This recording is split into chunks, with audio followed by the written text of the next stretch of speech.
Welcome back to That's Life with John Carver. My guest today is Ryan McShane. He is Vice President of Mark3Solutions.com. Thank you for coming in today. Thanks for having me, John. Ryan has been in the HR field for over 20 years, and he has some real insights on what is going on in the economy, what's going on with employers and employees. And I thought it was very important for him to come in and share some of those insights that will dramatically, I hope, impact your career and your potential career and what you're doing right now that could not only impact what you're doing at work and or what the jobs that you're trying to apply for in the future. So again, thanks for coming in. Thank you for having me.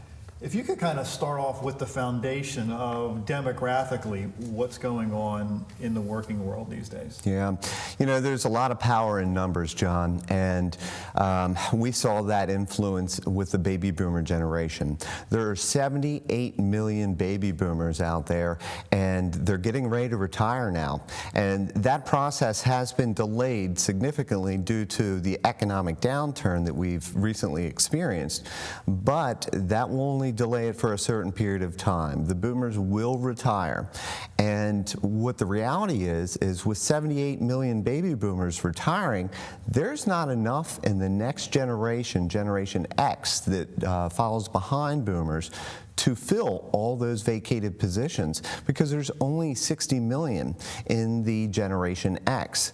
Whereas with 78 million baby boomers, you can see the gap. And all the while that's occurring, that those positions are turning over and folks are trying to fill those positions, 17 million jobs, more jobs are being added to the economy. So the gap only gets larger and larger. And as a result of that, we're going to have to depend on the generation that comes behind Generation X. Now, I said about power in numbers. This particular demographic has 80 million strong in this demographic called the Millennials. And so we are really going to depend on the Millennials to replace many of those vacated positions by the boomers and to be able to fill many of those jobs that are being added to the economy all the time. Now, I didn't ask you this before we started our show, but there is a difference like night and day between the millennials and the baby boomers' work ethic and their attitude. Can you kind of, I know most of us know it, but to hear it from an expert, I think might say, that's really true. So can you kind of talk about that a minute? It is true. There are certain core value sets that are ascribed to the different generations and different demographics out there. And it's very easy to identify those based on the environmental conditions that occurred during the time in which that particular generation was growing up. So let's look at it from the seniors first. The senior demographic, or veterans as they were, experienced wartime, experienced the Depression era, and so forth. And so that had a significant influence on how they viewed the world around them. And you know, I'm thinking back to my grandparents. You know, they would store all kinds of canned foods, things going back 30, 40 years we discovered, you know, but that was part and parcel of the mentality, is to store and to hold on to as many items and reuse as many items as they possibly could. Now, the baby boomer generation was very much ascribed to the philosophy of live to work. And so this live to work mentality really had a huge influence on the economy that we see today. And this is a generation that has a great, strong work ethic, yet notoriety, hierarchy, those kind of things, having appeal through material possessions are very important to the boomer population. Role and rancor are very important to the boomer generation. So titling and prestige and identifying yourself within your professional role is something very common to the boomer generation. And so when you start to see how that impacts other generations that came after, Generation X, where their philosophy was, and millennials for that matter, was not so much live to work, but work to live. you start to see a real conflict in the approach, where boomers really created the 40-plus hour work week, and they really wore it as a badge to be able to work 40, 60, 70, 80 hours of work in a week, that they were really working hard and they were going to be successful as a result of that. And that was also another philosophy that came along with the boomers: work hard and everything will work out fine. Well, we know that that's not necessarily the case either, that working smart is equally important. So now we have the millennials that are coming in and saying, hey, you know what, work-life balance, and Gen X echo this as well. Work-life balance is really important, and we've recognized this as a result of seeing our parents, the boomer generation, being downsized. Okay, and so you start to see that the loyalty that was very much a part of the boomer and the senior population, loyalty to the company, is no longer existent. What we have is a loyalty to career growth. Okay, so that really puts upon us an opportunity to look at things from a different perspective, where boomers might be attracted to a certain role because of the prestige or because of the compensation value. The millennial generation is going to be much more attracted to a role and a company based on the fact that they're aligned with their higher purpose, based on the fact that there's going to be some great technical capabilities that they're going to be exposed to. They're going to work with the best and brightest people, and they're going to be exposed to diversity. And diversity not only in terms of the people that they work with and the backgrounds that they come with, but the perspectives that they hold. Will they have an opportunity to be creative and really assert themselves and their own personality into what they're doing? Or is it going to be much more rote in nature? And I think that's where you see the dichotomy between the boomer values and then the following generations, the millennials and the Gen X. They're looking for a little more balance.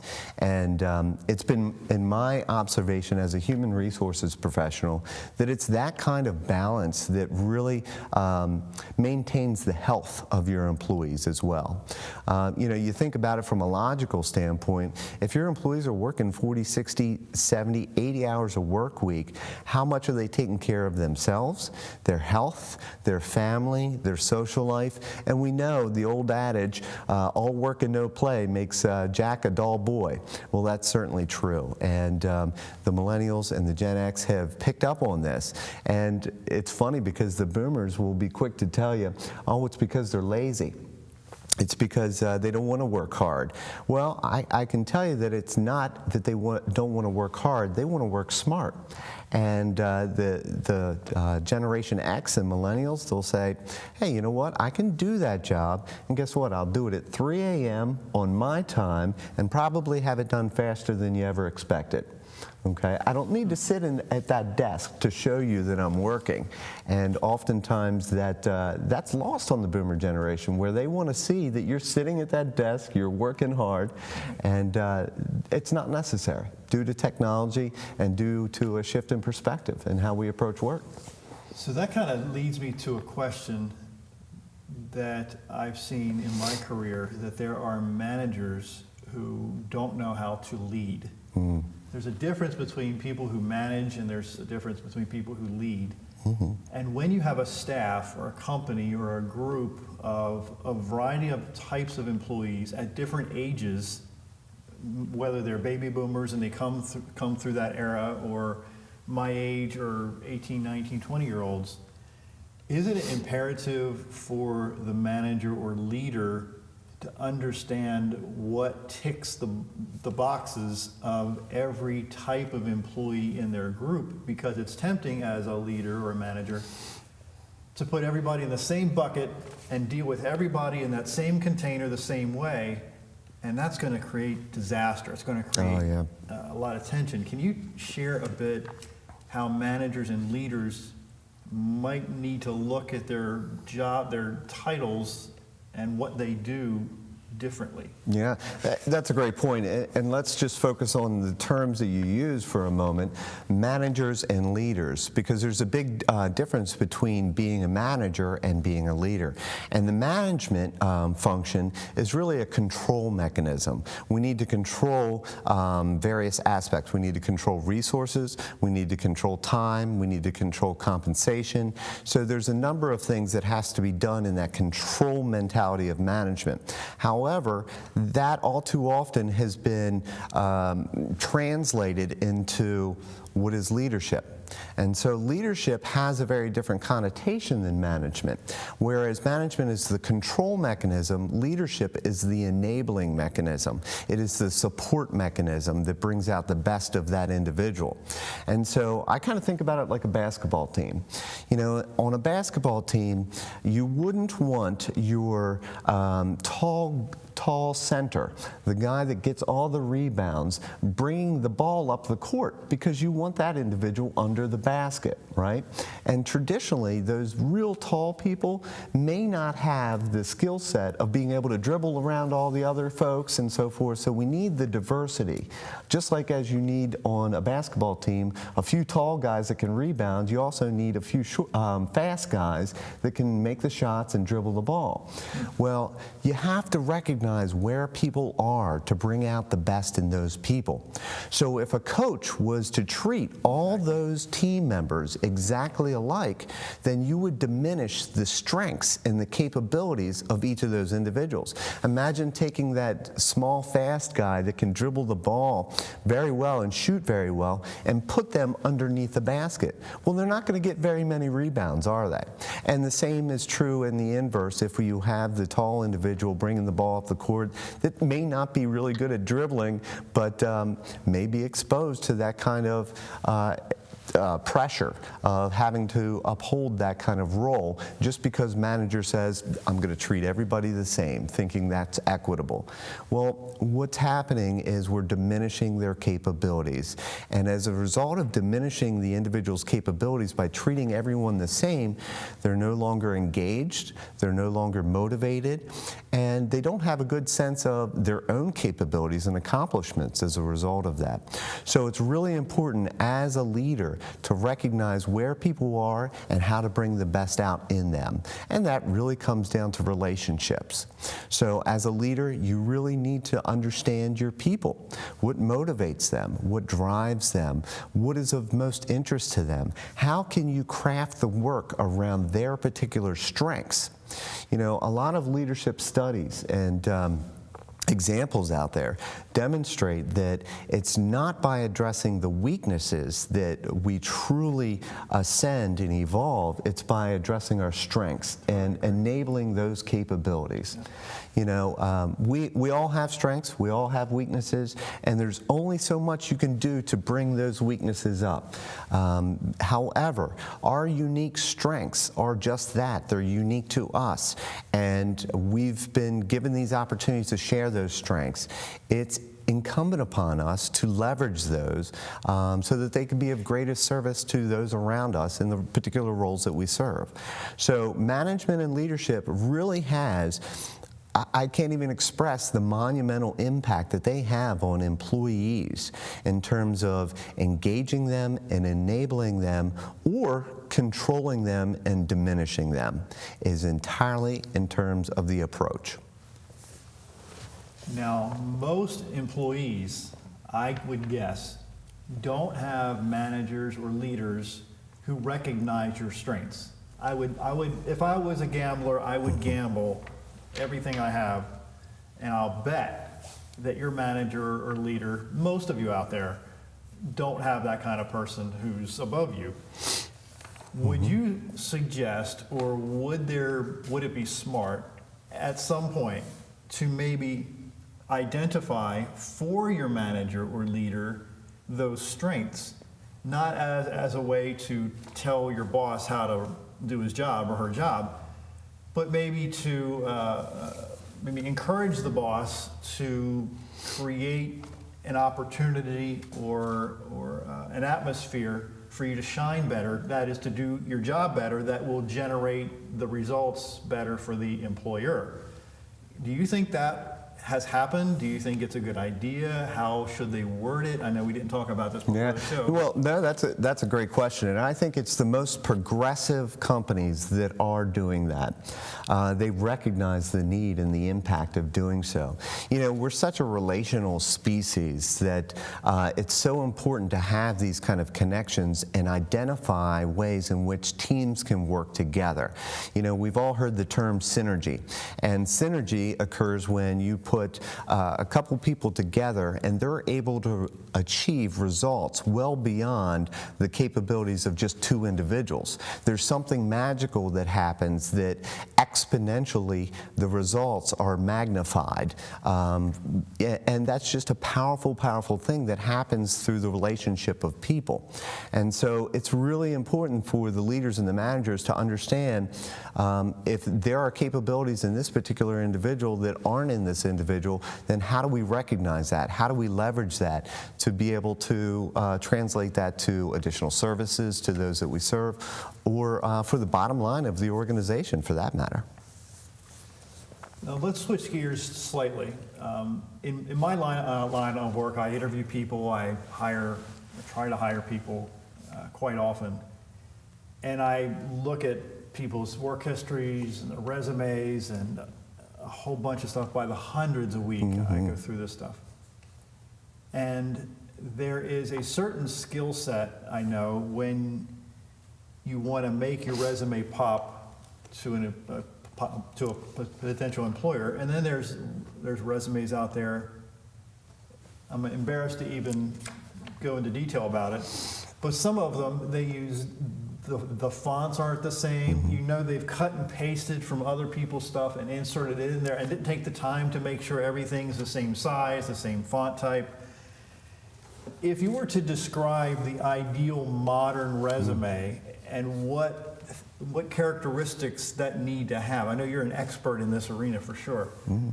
What does that look like? Or what are some of the parts of that really need to stand out to a potential employer? That's such a great question. There are so many facets to it. You know, the folks that I've worked with and my clients and so forth, you know, they're all over the board, from C-level executives down to frontline individuals. And, you know, as a result of that, they have different challenges and exposures. Depending on when that person had last written a resume, the styles may be very different from one another. In fact, I picked up a client about 2 years ago, and I remember looking at her resume. She had her birthday on there and her social security number on there. Those are big no-nos. We don't want to have that kind of information on your resume. It sets you up for identity theft and a lot of other unsavory things that you wouldn't want to happen by having that kind of information out there. In addition to that, you don't want information on your resume that really detracts or throws up red flags. For example, if you put dates of graduation for colleges or high schools or any other educational institutions, that information could be used to construe how old you are and set you up for age discrimination. So those are some things that you want to think about as well. One thing that I can definitely say, John, that makes the biggest difference in my opinion is do not make your resume look like a job description, okay? I think if there's one single thing that I can give your audience as a tidbit or takeaway from this is it's all about outcomes. And if you're writing your resume to articulate what you've done, you need to take the next step and say, okay, not only what did you do, but what was the result of what you did? How did that impact some of the major initiatives and goals or the mission of the organization? How did it impact the bottom line of that particular organization? Did it enable you to accumulate a whole new level of customers or clientele? Those are the kinds of things that the reader, the screener, wants to see to imagine you being able to do the exact same thing for them. Okay, and so I would tell you that as the number of resumes that you've seen, you can probably affirm this, and the number that I've seen, 90% of the resumes that you see will stop at the level of only describing what they did, not describing the impact impact of what they've done. So if you want to differentiate yourself, and in this day and age and in this economy, it's so important.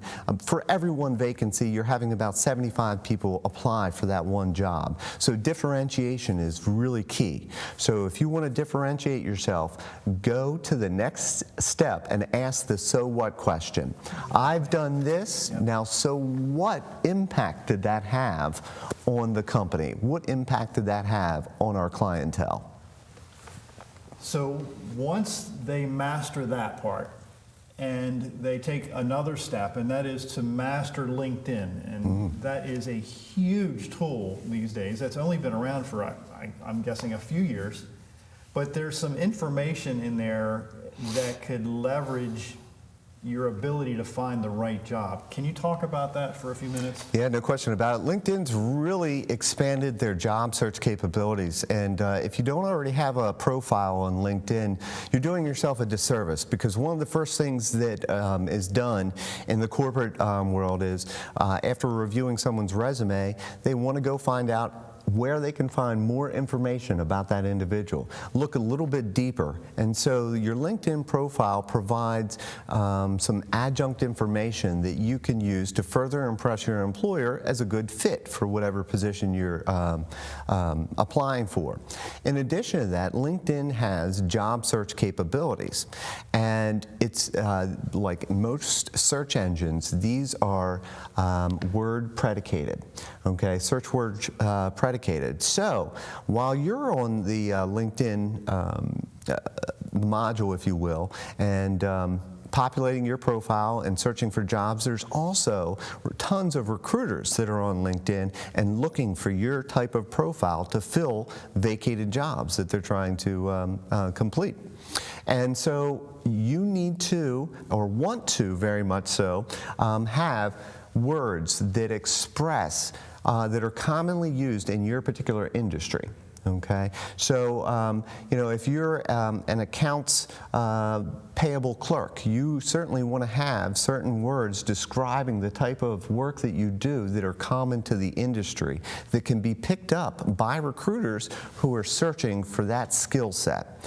So whether it's LinkedIn or whether it's your resume, the terminology is vitally important. And one thing that you can do is go back into the job posting in and of itself and use some of the language that they use in describing some of the skills that they're looking for. That creates a coherence between your resume and the job description, and for screening purposes, they often flesh out very well and receive high consideration. Good stuff. Thank you. A few minutes left. We're running out of time very quickly. But if you were to give some advice on people, or to people, how to prepare for an interview, what are maybe 3 or 4 tips in a minute or two that you can share with our audience? Very good. So in an interview, you know, the first thing that people think about in the interview is their stress level. Okay, it's an uncomfortable environment to be put on the spot and to expect to have all the expertise and all the answers, and you know, you have to articulate yourself in a clear, comfortable manner, and express that you're someone that they would like to work with. So you really want to first take a step back and understand who you are. Be very comfortable explaining who you are. Be very comfortable articulating the value that you've brought to others.